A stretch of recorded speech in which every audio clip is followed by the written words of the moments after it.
Lexington, Kentucky, summer 1914. The summer heat pressed down on Lexington like a heavy wool blanket, making the air thick and difficult to breathe. Rows of tobacco plants stretched across the surrounding farmlands, their broad leaves limp in the unrelenting sun. For the children of Harper's Mill Road, the vast Anderson farm offered the only respite from boredom during those long summer days. Tommy Wilkins wiped sweat from his brow as he led his small band of explorers down the dusty path toward the Anderson property. At 12 years old, Tommy had appointed himself the unofficial leader of their group, which included his younger sister Emma, his best friend Daniel Cooper, and the Miller twins, Sarah and Samuel, who had moved to Lexington just last spring. "Pa says we ain't supposed to go onto the Anderson land," Emma said, her voice small as she struggled to keep pace with the older children. At 9 years old, she was the youngest of the group, with blonde pigtails and knobby knees perpetually scraped from falling. "Your pa ain't here, is he?" Daniel retorted with a gap-toothed grin. At 13, he was the oldest and tallest, with a mischievous streak that often led them into trouble. "Besides, old man Anderson is visiting his daughter in Louisville, won't be back till next week." "How do you know that?" Sarah Miller asked, skepticism evident in her tone. The twins were 11, city folk who had moved from Cincinnati when their father took a job at the bank in town. "Heard my pa talking about it," Daniel replied confidently. "Anderson asked him to look after the livestock while he's gone. Nobody's going to be there except for that farmhand Jenkins, and he's always drunk by noon." The Anderson farm appeared before them as they crested the hill, a sprawling property with a handsome 2-story farmhouse, a chicken coop, a smokehouse, and the main attraction, a massive red barn that stood like a sentinel overlooking acres of corn and tobacco. The barn was ancient by local standards, built before the Civil War and rumored to have sheltered runaway slaves on their journey north. "There it is," Tommy whispered, though there was no need for secrecy. "I heard they keep all kinds of treasures in that barn." "What kind of treasures?" Samuel Miller asked, adjusting his wire-rimmed spectacles. "Gold coins from the war," Tommy replied, repeating a rumor he'd heard at school. "Anderson's grandfather was a Confederate officer. They say he buried his fortune somewhere on this property before he died." "That's just a story," Sarah scoffed, but her eyes lingered on the barn with newfound interest. The children made their way across the field, ducking low among the cornstalks as they approached the barn. The massive structure loomed larger with each step, its weathered red paint peeling to reveal the grey wood beneath. The door to the barn hung slightly ajar, creaking softly in the faint breeze. "Look," Daniel whispered, pointing to the empty yard. "No sign of Jenkins. Must be inside taking a nap." They paused at the edge of the cornfield, scanning the area for any movement. The farmhouse stood silent, its windows dark. A few chickens scratched in the dirt nearby, but otherwise the farm appeared deserted. "Let's go," Tommy said, darting across the open space toward the barn. The others followed, their hearts pounding with the thrill of trespassing. The interior of the barn was cool and dim after the brightness outside. Dust motes danced in the shafts of sunlight that streamed through gaps in the wooden walls. The sweet smell of hay mingled with the earthy odor of livestock. Several horses nickered softly in their stalls, and a tabby cat watched them warily from atop a stack of feed bags. "We should check the hayloft," Daniel suggested, pointing to the wooden ladder that led to the upper level. "That's where people hide things." "I don't think we should," Emma said, clutching Tommy's arm. "What if Mr. Jenkins catches us?" "Don't be such a baby," Tommy replied, shaking off her grip. "We came all this way. Might as well look around." One by one, they climbed the ladder to the hayloft. The upper level was even darker than below, with narrow windows along the sides providing the only illumination. Piles of hay were stacked throughout the space, creating shadows and hidden corners. "Let's split up," Daniel suggested. "We'll find treasures faster that way." "I don't think we should split up," Sarah countered, her voice betraying her nervousness. "Fine, you and Samuel stick together then," Tommy said. Emma, you come with me and Daniel." The children began to explore the hayloft, moving carefully among the hay piles, searching for anything unusual. The air was thick with dust, making it difficult to breathe. Emma sneezed, the sound echoing in the cavernous space. "Shh," Daniel hissed. "You want Jenkins to hear us?" "Sorry," Emma whispered, wiping her nose on her sleeve. They continued their search, moving deeper into the hayloft. The wooden floor creaked beneath their feet, and somewhere above them, pigeons cooed softly in the rafters. "Hey!" Samuel's excited voice cut through the silence. "I found something!"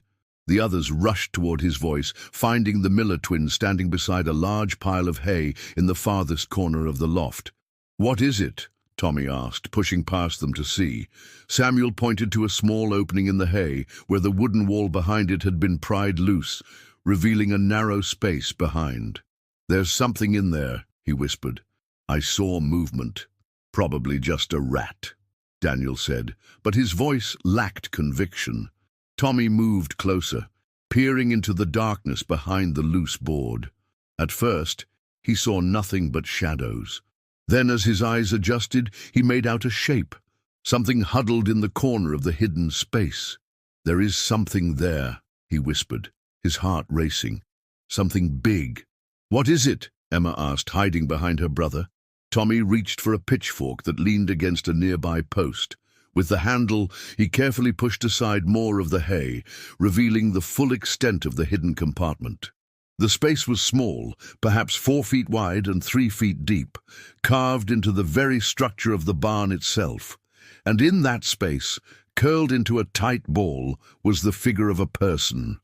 The children gasped in unison, stumbling backward.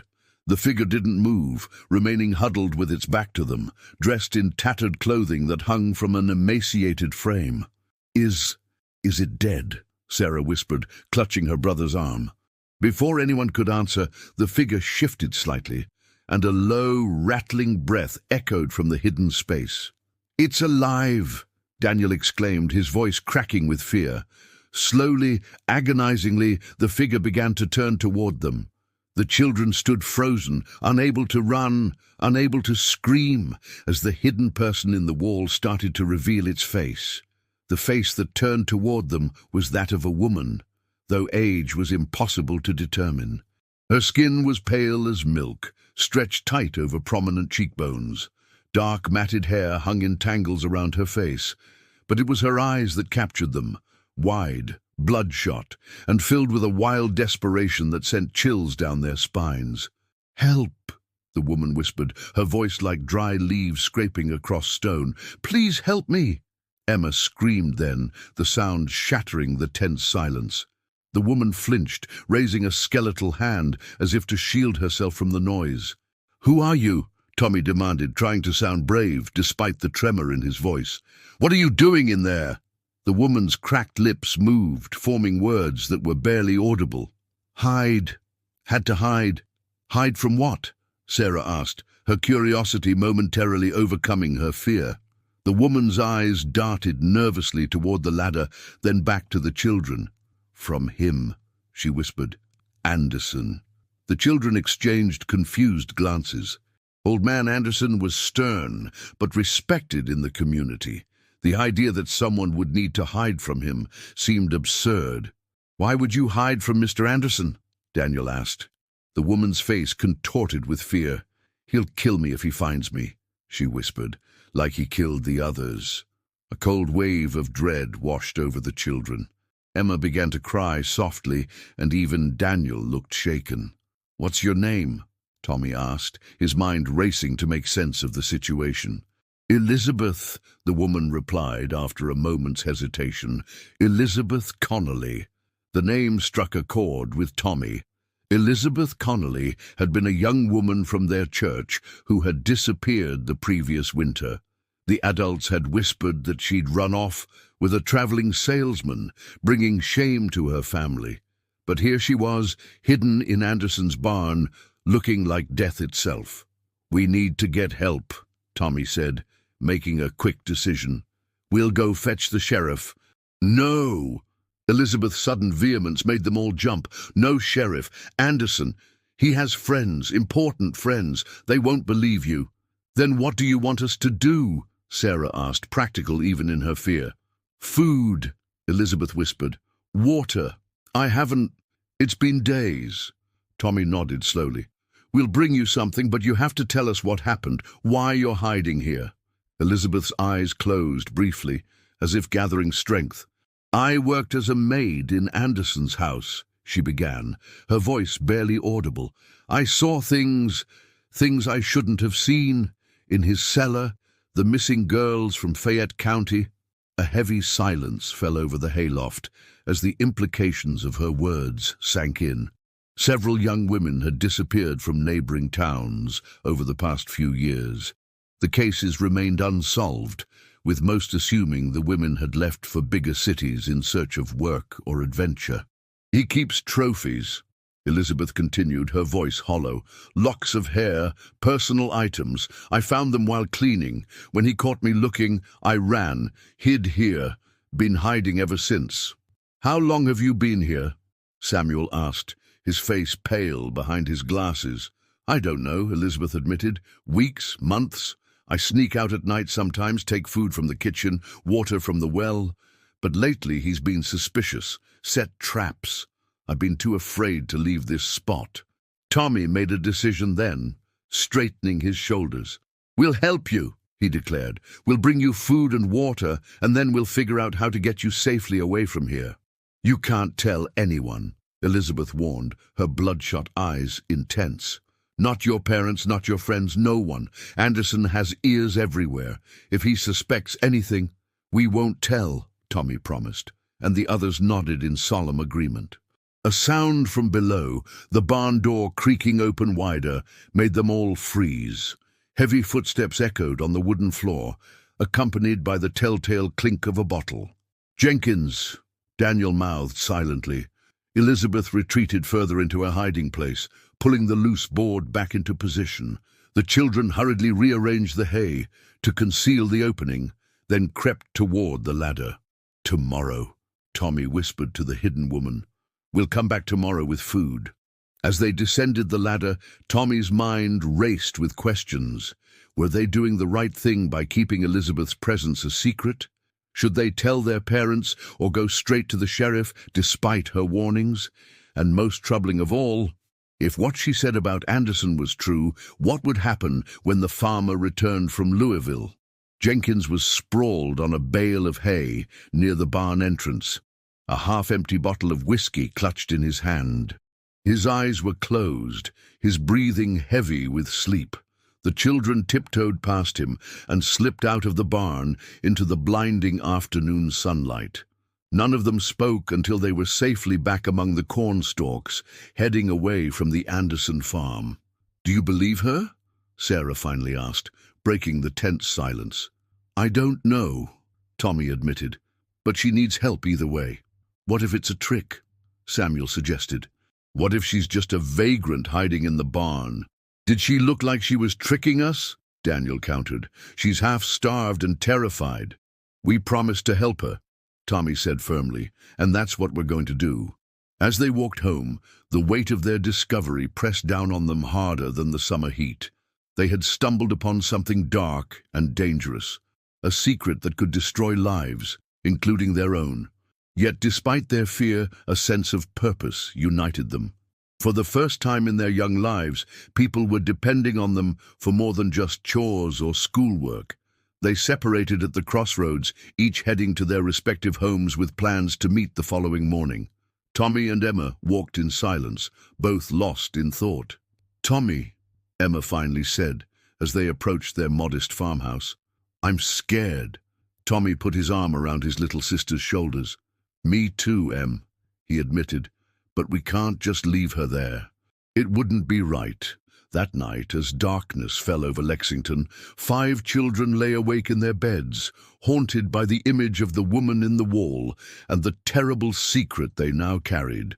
Outside, a summer storm gathered on the horizon, thunder rumbling in the distance like a warning of things to come.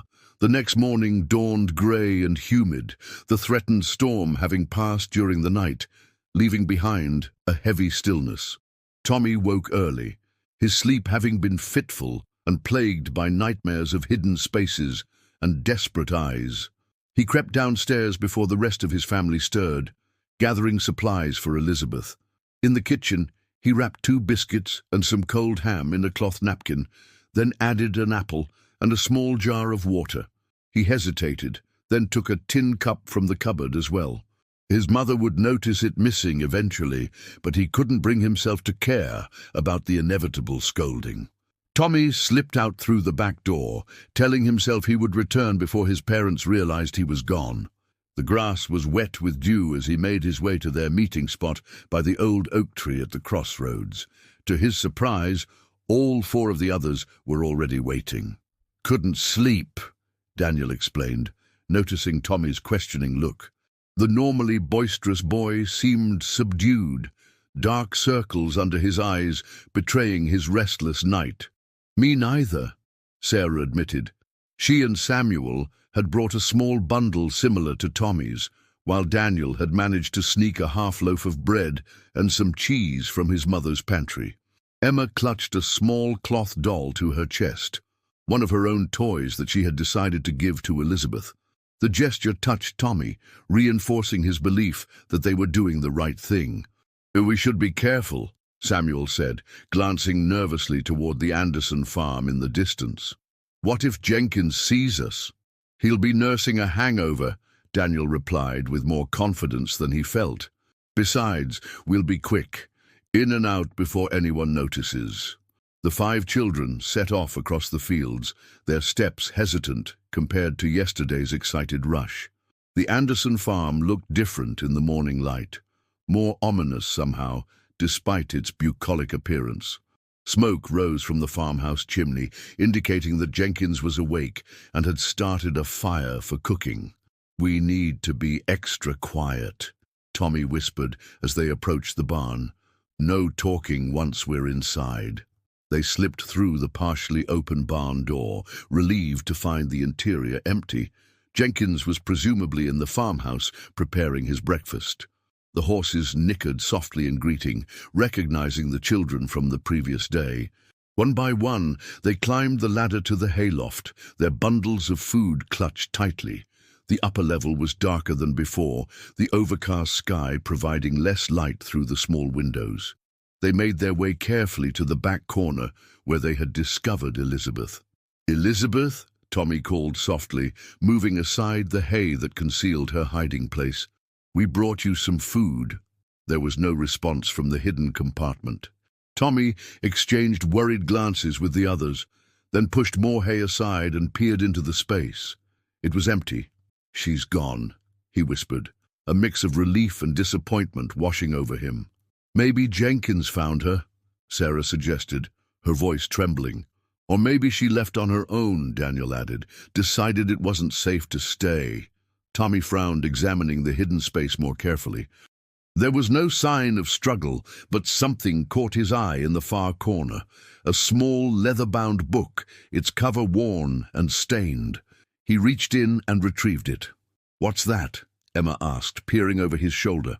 "Looks like a diary," Tommy replied, turning the small book over in his hands. The initials E.C. were stamped on the cover, Elizabeth Connolly. "Should we read it?" Samuel asked, adjusting his glasses nervously. "It might tell us where she went," Tommy reasoned, already opening to the first page. The handwriting inside was neat but cramped, as if the writer had been trying to fit as many words as possible onto each page. The earliest entries dated back to January 1914, when Elizabeth had first come to work for the Anderson family. January 15th, 1914. "I have secured a position as a housemaid for Mr. Anderson, a widower with considerable property outside Lexington. The pay is generous, and I have my own room in the servants' quarters. Mrs. Halloway, the housekeeper, seems strict but fair. I pray this will be the fresh start I need after Father's passing." Tommy flipped through several pages, scanning entries that detailed Elizabeth's daily duties and observations about the household. Anderson was described as distant but polite, often away on business in Louisville or Lexington proper. The entries grew more intriguing in late February. February 27th, 1914. Something strange happened today. While cleaning the library, I noticed Mr. Anderson and Sheriff Dawson in heated conversation. They grew silent when they realized I was there. Later, I overheard the sheriff mention another girl gone missing in Frankfurt. Mr. Anderson seemed unnaturally interested in the details. The children exchanged uneasy glances as Tommy continued reading aloud in a hushed voice. March 15th, 1914. Mr. Anderson has been acting peculiarly. He spends hours in the cellar, which he keeps locked at all times. When I asked Mrs. Halloway about it, she advised me not to inquire further if I valued my position. April 2nd, 1914. I heard sounds coming from the cellar last night. A woman crying. I'm certain of it. When I mentioned it to Jenkins this morning, he warned me to mind my own business if I know what's good for me. There's something wrong in this house. The entries grew more disturbing as spring progressed. Elizabeth wrote of strange packages arriving late at night, of muffled sounds from the cellar, and of Anderson's increasing agitation and unpredictable temper. May 10th, 1914. I found the key to the cellar today, hidden in Mr. Anderson's study while I was dusting. I know I shouldn't, but I must see what he's hiding down there. If another opportunity presents itself, I will investigate. The next entry was dated nearly a week later, the handwriting noticeably shakier. May 16, 1914. God help me for what I've seen. I ventured into the cellar while the household was asleep. The horrors there will haunt me forever. Trophies from the missing women, locks of hair, personal items, all labeled and dated. And worse still, drawings, detailed sketches of the women depicting unspeakable acts. Anderson is a monster walking among us, protected by his wealth and connections. I must flee this place, but where can I go that he won't find me? The final entry was brief and desperate. May 17th, 1914. He knows. Somehow he knows I was in the cellar. I saw it in his eyes at breakfast. Mrs. Halloway has disappeared. He told the staff she left to care for an ailing relative, but I don't believe it. I fear I'm next. There's no time to reach town. I'll hide in the old slave compartment in the barn that Jenkins once mentioned. May God protect me until I can find a way to escape or expose the truth. Tommy closed the diary, his hands shaking slightly. The hayloft seemed suddenly colder, the shadows deeper and more threatening. We need to tell someone, Sarah whispered, her face pale. The sheriff. She said the sheriff was Anderson's friend, Daniel interrupted. Remember, he has friends. Important friends. Then we tell our parents, Samuel suggested. They'll know what to do. Tommy shook his head slowly. What if they don't believe us? Adults never believe children about important things. A creak from below silenced their discussion. Someone was entering the barn. Hide! Tommy hissed, shoving the diary into his pocket. The children scattered among the hay piles, burying themselves as best they could. Through the gaps in the wooden floor, Tommy could see Jenkins moving about below, preparing to feed the horses. His movements were sluggish, his face haggard from the previous day's drinking. For what seemed like an eternity, the children remained motionless in their hiding spots, barely daring to breathe. Finally, Jenkins finished his chores and left, the barn door swinging shut behind him. We need to go, Daniel whispered once they were sure Jenkins was gone. We can figure out what to do somewhere safer. One by one, they descended the ladder and slipped out of the barn. The farm was quiet, with Jenkins nowhere in sight. They hurried across the open yard and into the shelter of the cornfield. Wait, Tommy said suddenly, stopping short. The food. We should leave it for Elizabeth in case she comes back. But she's gone, Sarah argued, and it's too dangerous to go back. Tommy hesitated, torn between the desire to help Elizabeth and the need to ensure his friend's safety. Before he could decide, a shrill scream pierced the air, coming from the direction of the farmhouse. The children froze, exchanging terrified glances. The scream came again, unmistakably a woman's voice. "Elizabeth," Emma whispered, clutching her doll tighter. Without discussion, they crept toward the edge of the cornfield, keeping low among the stalks. From their vantage point, they could see the farmhouse door standing open. Jenkins emerged, dragging someone behind him. It was Elizabeth, her thin body struggling weakly against Jenkins' grip. Her dress was torn, her face bloodied. Jenkins hauled her toward a wagon parked nearby, cursing as she fought against him. "Let me go!" Elizabeth's desperate cry carried clearly across the yard. "Please, I've done nothing wrong."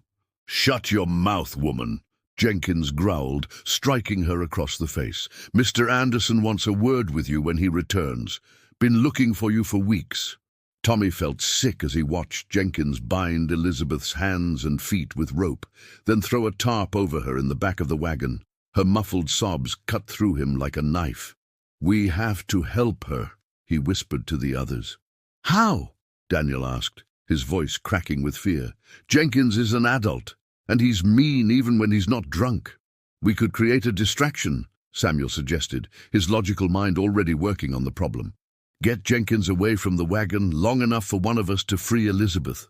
Or we could run to town and get help," Sarah countered.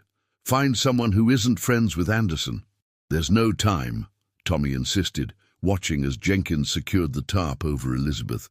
"He's going to take her somewhere." Indeed, Jenkins was now climbing onto the wagon seat, taking up the reins. With a flick of his wrist, he set the horses in motion, the wagon rumbling down the dirt road away from the farmhouse.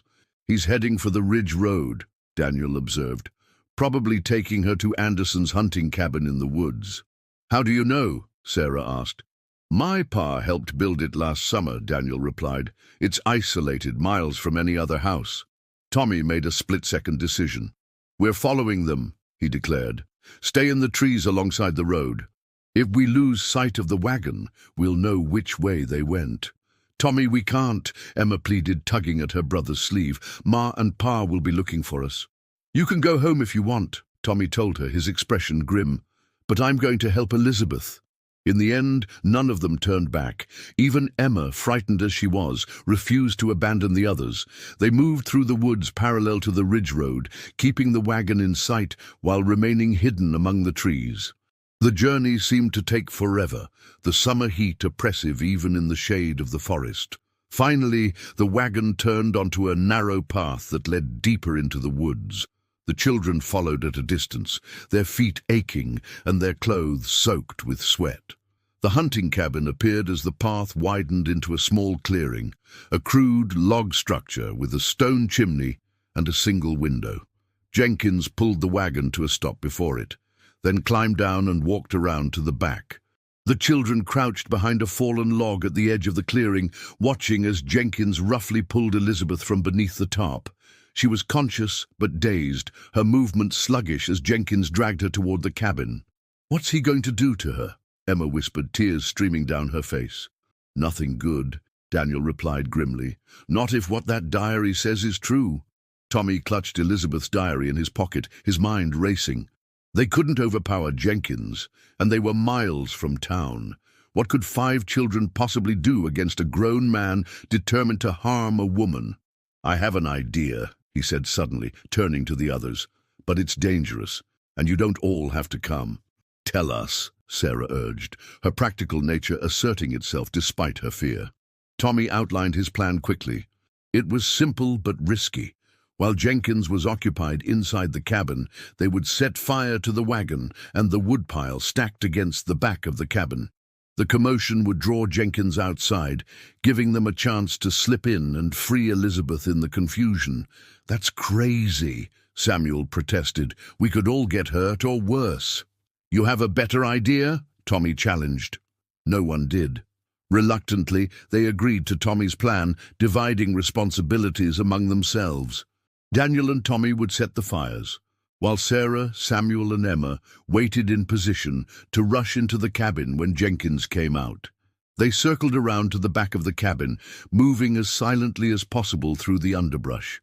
Through the cabin's single window, they could see Jenkins tying Elizabeth to a chair, his back to them. Elizabeth's face was streaked with tears, her eyes wide with terror. Tommy and Daniel gathered dry leaves and twigs, piling them against the woodpile and beneath the wagon. Using the matches Daniel always carried, despite his parents' prohibitions, they set the kindling ablaze, then retreated quickly to join the others. The fire caught more rapidly than they had anticipated. The dry wood of the wagon and woodpile soon engulfed in flames. Thick smoke billowed into the air as the children crouched behind a large bush, watching the cabin door anxiously. Moments later, Jenkins burst outside, cursing loudly at the sight of the flames. He ran toward the wagon, attempting to salvage what he could. "Now!" Tommy hissed, and the 5 children darted toward the cabin door. Inside, the single room was dim and smelled of tobacco and unwashed clothes. Elizabeth's eyes widened with shock as the children rushed toward her. "What are you doing here?" she gasped as Tommy used his pocket knife to saw at the ropes binding her wrists. "Saving you," Tommy replied, working frantically at the thick cords. "We found your diary." Outside, Jenkins was shouting as he fought the spreading flames. They had only minutes before he would return. Finally, the ropes gave way. Elizabeth stumbled to her feet, rubbing her raw wrists. "We need to hurry," she urged, her voice stronger than it had been in the barn. "Once he realizes I'm gone." A shadow fell across the doorway, cutting off her words. Jenkins stood there, his face contorted with rage, soot streaking his clothes and skin. "You little bastards," he snarled, advancing into the room.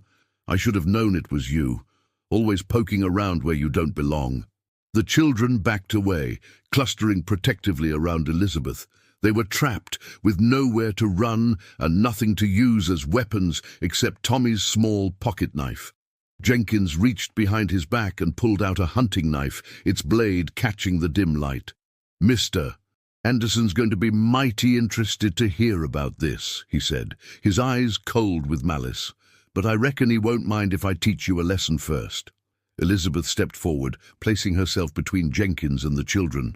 "Leave them alone," she said, her voice steady despite her obvious fear. "They're just children." Jenkins laughed, a harsh, ugly sound. "Children should learn not to meddle in adult affairs," he replied, advancing slowly. "Especially when it comes to Mr. Anderson's hobbies." Tommy glanced around desperately, searching for anything they could use to defend themselves. His gaze fell on a heavy iron poker leaning against the fireplace. In one swift movement, he lunged for it, grasping the cold metal in his hands. Jenkins turned at Tommy's movement, momentarily distracted.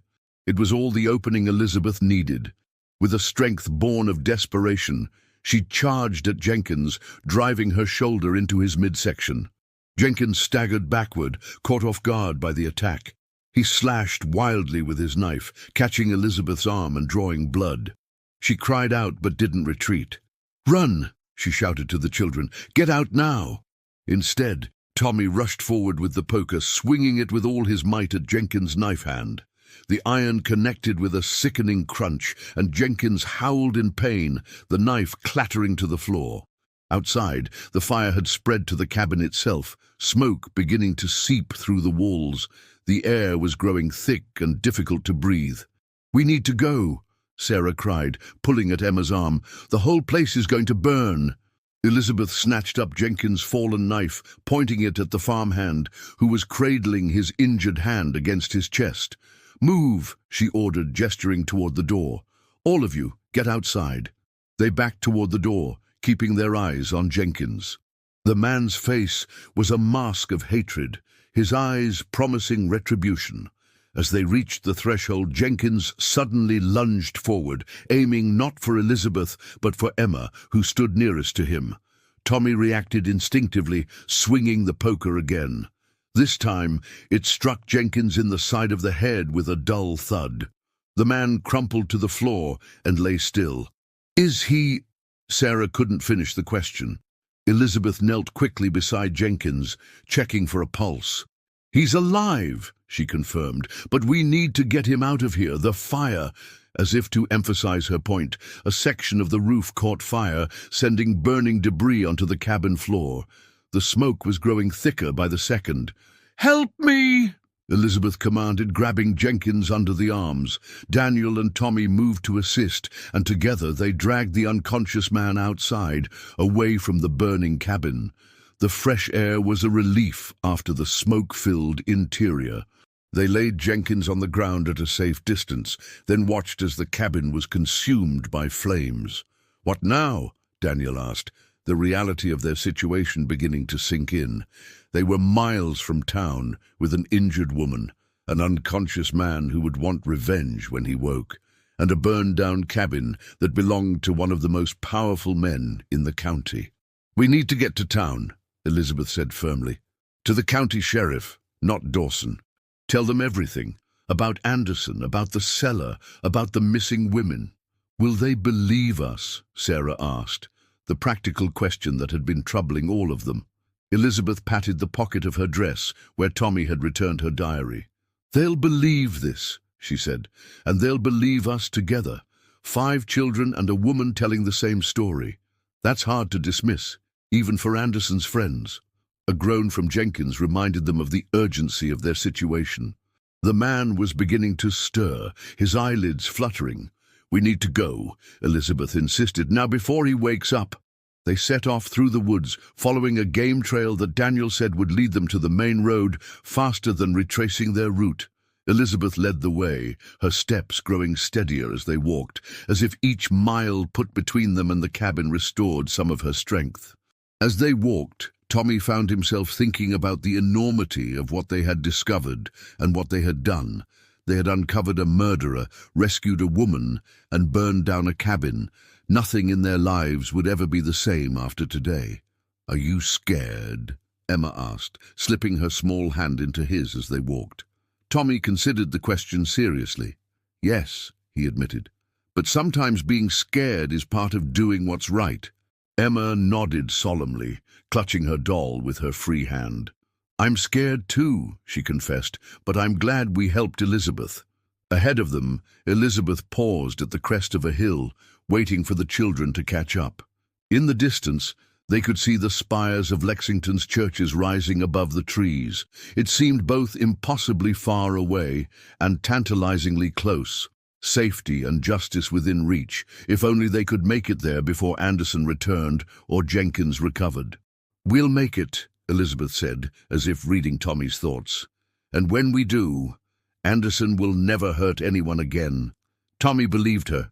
As they continued their journey toward town, a sense of rightness settled over him despite his fear. They had uncovered darkness, yes, but in doing so, they had brought it into the light, where it could be destroyed. The journey to Lexington seemed endless. The children's legs ached, and the summer heat beat down mercilessly as they followed the main road, keeping to the tree line to avoid being spotted. Elizabeth led them with a determination that belied her weakened state, though Tommy noticed how she occasionally pressed her hand against the cut on her arm, wincing when she thought no one was looking. "We need to rest," Sarah finally said, noticing how Emma was struggling to keep pace, her small face flushed with exhaustion. "Just a little longer," Elizabeth urged, her eyes constantly scanning the road behind them. "We can't risk Jenkins catching up, or worse, Anderson returning early." "How much further to the county sheriff's office?" Samuel asked, adjusting his glasses which kept slipping down his sweat-slicked nose. "It's on Main Street," Daniel replied. "Another hour's walk, maybe less." They continued in silence, each lost in their own thoughts. Tommy clutched Elizabeth's diary in his pocket like a talisman, the weight of its terrible secrets a burden he was eager to share with authorities. Yet doubt gnawed at him. Would they truly be believed? Anderson was wealthy, respected. The children were just children. As they approached the outskirts of Lexington, the dirt road gave way to cobblestone streets. Houses became more frequent, and people passed by on horseback or in automobiles, giving curious glances to the disheveled group. 5 dirty children, and a woman with torn clothing and a bloodied arm. We should avoid the main streets, Elizabeth said quietly. We're attracting too much attention. They turned down a side street, keeping to the shadows of buildings. The sounds of the town surrounded them, horses' hooves on stone, automobile engines, merchants calling their wares, children playing. Normal life continuing, unaware of the horrors they had discovered. "Tommy!" The shout made them all freeze. Tommy turned to see his father striding toward them, his face a mixture of anger and relief. Behind him followed the Millers and Daniel's parents, all wearing similar expressions. "Where have you been?" Thomas Wilkins Sr. demanded, grabbing Tommy by the shoulders. "Your mother's been worried sick. We've been searching all over." His words died as he noticed Elizabeth standing behind the children, her appearance clearly alarming him. "Who are you?" he asked, his tone instantly suspicious. Before Tommy could answer, Daniel's father stepped forward, recognition dawning on his face. "Elizabeth Connolly. Everyone thought you'd run off with that salesman from Cincinnati." "That's what Anderson wanted people to think," Elizabeth replied, her voice steady despite her exhaustion. "But the truth is far worse, Mr. Cooper." In halting sentences, with the children occasionally interjecting, Elizabeth explained the situation. Her discovery of Anderson's crimes, her months in hiding, and the day's events at the hunting cabin. The parents listened with growing horror, their initial anger at their children giving way to disbelief and then grim understanding. "We need to get to the county sheriff," Tommy insisted when they had finished. "Not Sheriff Dawson. Elizabeth says he's friends with Anderson." Thomas Wilkins exchanged glances with the other fathers, a silent communication passing between them. "Sheriff Dawson is Anderson's brother-in-law," he confirmed. "Has been looking the other way for years whenever complaints about Anderson come up." "You believe us?" Tommy asked, surprised by his father's ready acceptance. "Son, there have been rumors about Anderson for years," Thomas replied gravely. "Nothing anyone could prove, and nothing specific enough to warrant action. But yes, I believe you." "We need to get Elizabeth to a doctor first," Mrs. Miller said, stepping forward to examine the cut on Elizabeth's arm, "and then to the county sheriff's office." "What about Jenkins?" Sarah asked, glancing nervously back the way they had come. "He could be following us." "Or he could have gone to find Anderson," Samuel added, voicing the fear they all shared. "I'll gather some men," Mr. Cooper decided. "We'll head out to Anderson's farm and make sure Jenkins doesn't cause any trouble. Thomas, you take the children and Miss Connolly to Doc Pearson, then to the sheriff." The adults moved with a brisk efficiency, their usual deliberative pace abandoned in the face of the children's disturbing story. Mr. Cooper departed immediately to gather reinforcements, while the others escorted Elizabeth and the children to Dr. Pearson's office near the town square.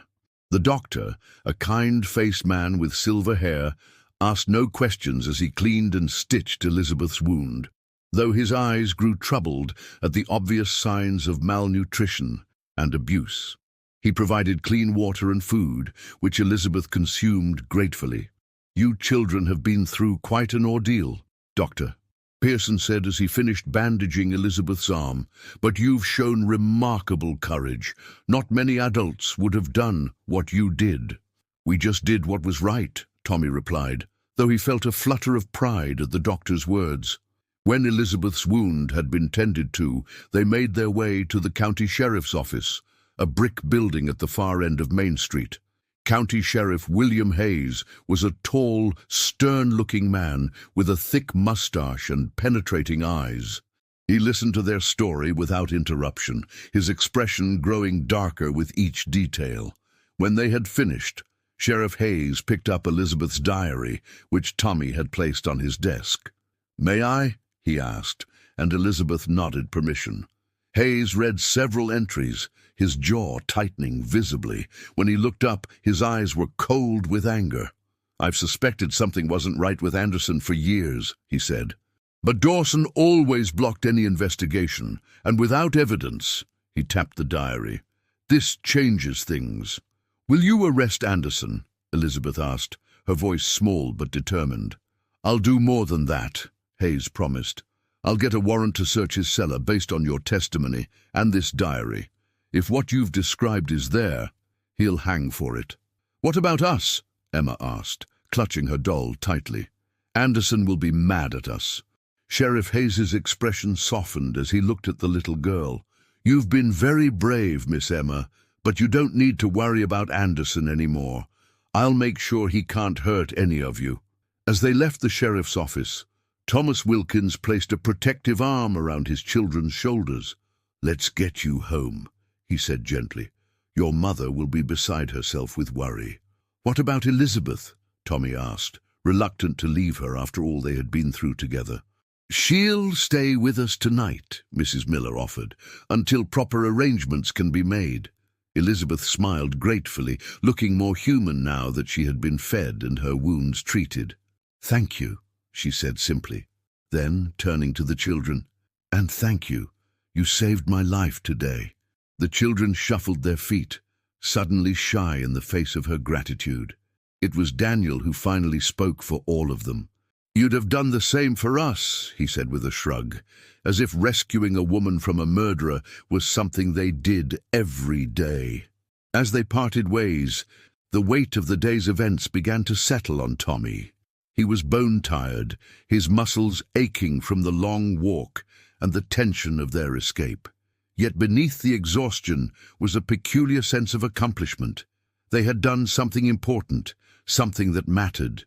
The Wilkins home was a flurry of activity when they arrived. Tommy's mother rushed to embrace him and Emma, tears streaming down her face.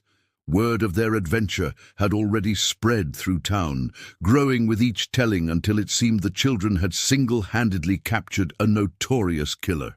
"Don't ever scare me like that again," Mrs. Wilkins scolded, even as she covered their faces with kisses. "When I think of what could have happened—" "We're fine, Ma," Tommy assured her, though the memory of Jenkins' knife flashing in the dim cabin made his stomach clench. "We had to help her." That night, after a hot bath and a hearty meal, Tommy lay in his bed listening to the sounds of his home, his father's deep voice and his mother's lighter tones as they discussed the day's events downstairs, the creak of the old house settling, the distant rumble of summer thunder. Everything was familiar, yet somehow different. He felt different, as if the events at Anderson's farm had changed something fundamental within him. Emma crept into his room just as he was drifting off to sleep, her small form silhouetted in the doorway. "Tommy, are you awake?" "Yeah," he replied, sitting up. "What's wrong, Em?" She padded across the room and climbed onto his bed, hugging her knees to her chest. "I keep thinking about Elizabeth," she confessed. How scared she must have been, all alone in that wall for so long. Tommy nodded, understanding his sister's distress. "But she's safe now," he reminded her, "and Anderson won't hurt anyone else." "Do you think there were really other girls?" Emma asked, her voice small in the darkness. "Like Elizabeth said?" Tommy thought of the diary entries, of the trophies Elizabeth had described finding in the cellar. "I think so," he said gently. "But if there were, they'll get justice now." Emma was quiet for a long moment, digesting this. "We did a good thing today, didn't we?" she finally asked, seeking reassurance. "We did," Tommy confirmed. "A really good thing." She nodded, satisfied with his answer, and slipped back out of his room as quietly as she had come. Tommy lay back down, staring at the ceiling, replaying the events of the past 2 days in his mind. Just as he was finally drifting off to sleep, he heard a commotion downstairs, voices raised in urgency, the front door opening and closing. Fully awake now, Tommy crept to his bedroom door, opening it a crack to listen. "Found him on the Ridge Road," an unfamiliar voice was saying. "Unconscious but alive. Doc Pearson's with him now." "And Anderson?" His father's voice tense with concern. "No sign yet. Hayes has men watching the train station and the roads from Louisville." Tommy closed his door quietly and returned to bed, a knot forming in his stomach.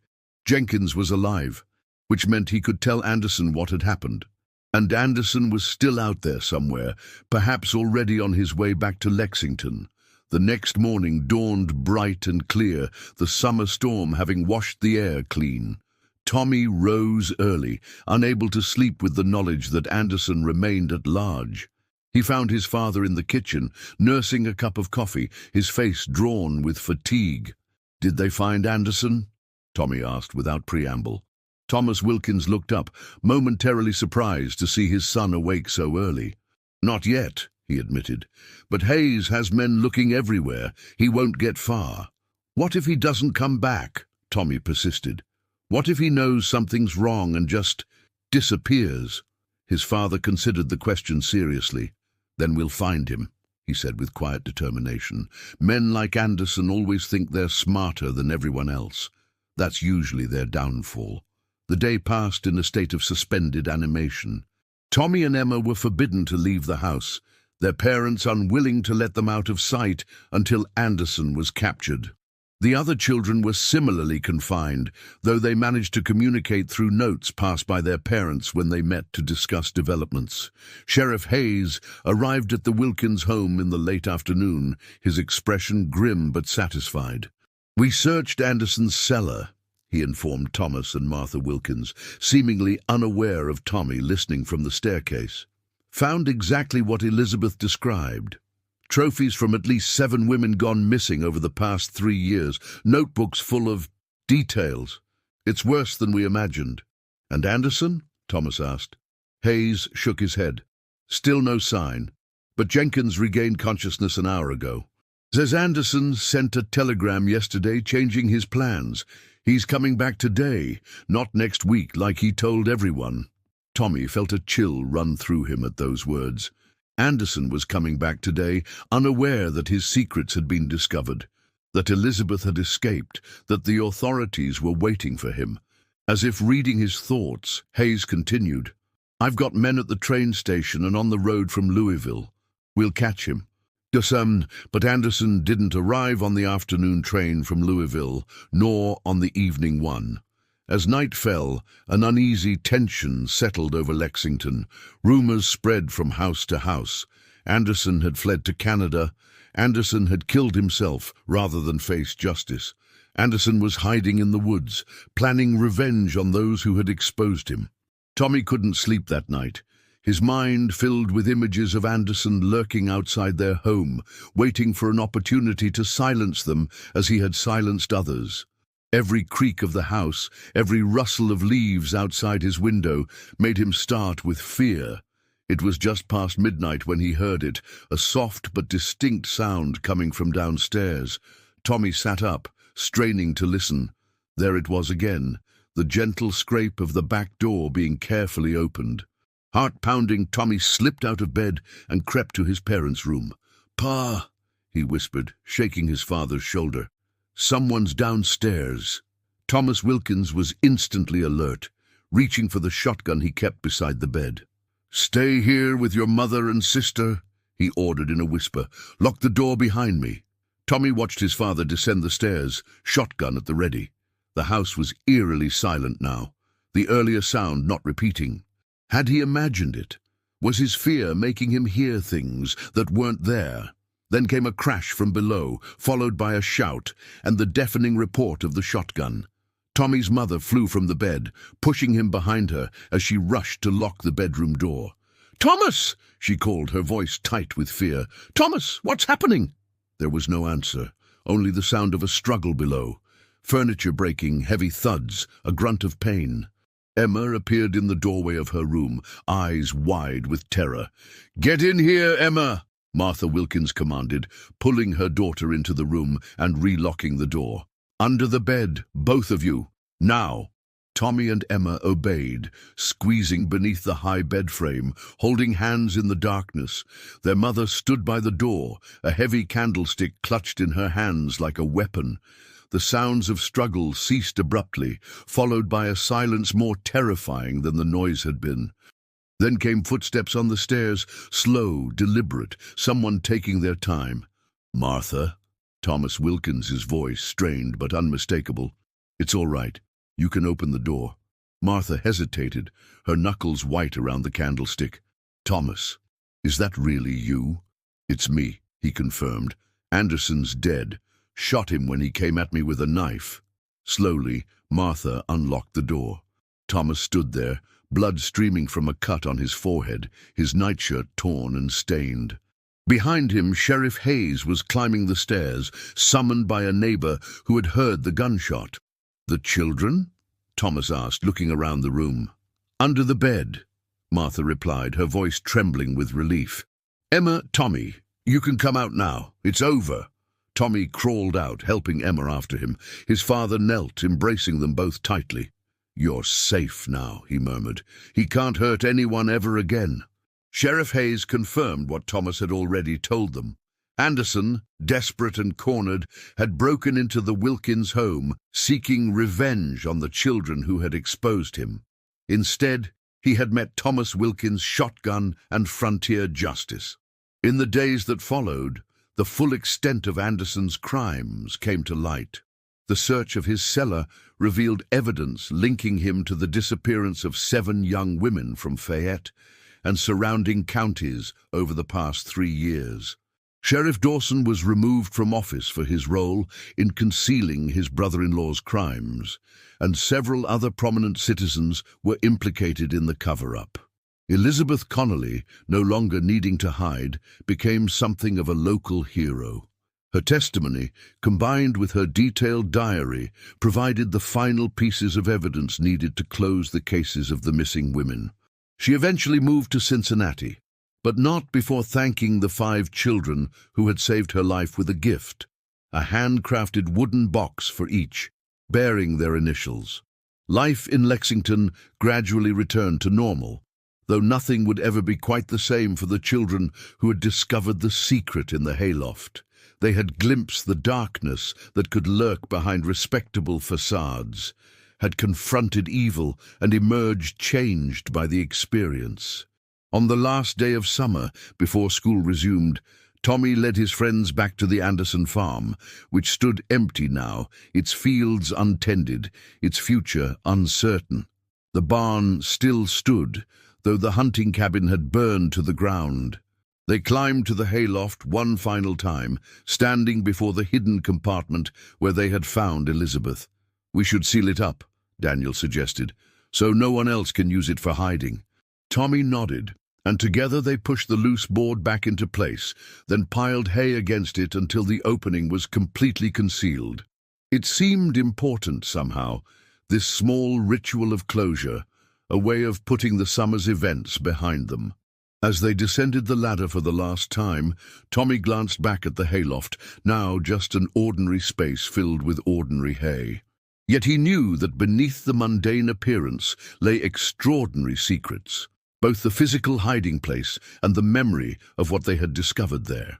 Outside, the late August sun bathed the countryside in golden light, the fields rippling in the breeze like an ocean of green and gold. The 5 children walked away from the Anderson farm side by side, bound by experiences that few would ever understand. "Do you think we'll ever have another adventure like that?" Emma asked, skipping to keep up with the longer strides of the older children. "God, I hope not," Sarah replied with feeling, making them all laugh. Tommy smiled but said nothing, his hand in his pocket where he kept the small wooden box Elizabeth had given him. Inside was a folded piece of paper, a note she had written before leaving for Cincinnati. "Some secrets are meant to be discovered. Thank you for finding me." As they reached the crossroads where their paths would diverge, Tommy paused, looking back at the distant barn one last time. In the slanting afternoon light, the weathered red structure seemed almost to glow, a beacon of both darkness and light, of hidden horrors and unexpected courage. "Come on, Tommy," Daniel called, already several paces ahead. "Race you to the creek." Tommy turned away from the barn and ran to join his friends, leaving the whispers of the hayloft behind. Yet sometimes, in the years that followed, on quiet summer days when the light fell just so, Tommy would find himself remembering the woman in the wall and the terrible secret they had uncovered. And he would wonder, as adults often do when recalling the defining moments of their youth, whether the true discovery that Summer had not been Elizabeth or Anderson's crimes, but something within themselves, a capacity for courage, for justice, for doing what was right, even when it was frightening. The whispering hayloft had fallen silent, its secrets revealed and its horrors confronted. But the echoes of that summer would remain with Tommy and his friends forever, a reminder that even children could stand against darkness and emerge, not unscathed, but undefeated.